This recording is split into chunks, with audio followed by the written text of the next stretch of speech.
Welcome to MagicInfo Services. In this video I will show you a great feature which allows you to have your device basically reachable at all times. So what you need to do for this is head over to device.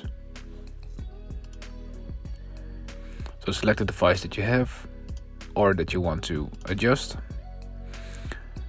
And here at the little information option, another pop-up will appear and we can go to edit,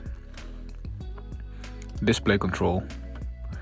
And here at the bottom, when you scroll down, you have this view more option.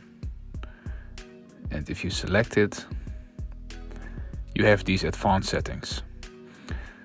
So the two options that we would recommend you to switch on are auto power on and network standby. So what do these options do?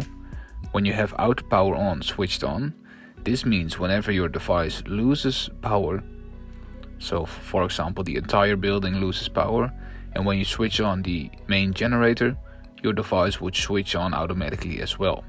If you have this switched off, it means you will have to manually switch your device back on. The network standby is a great feature because this allows you to switch your device on via MagicInfo. So you do not need your remote control for this. So when your device is fully switched off, you can use the quick control settings in MagicInfo to turn your device back on again.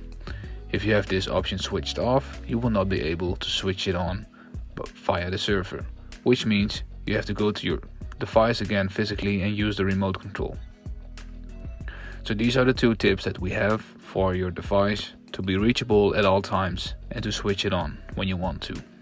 Thanks for watching.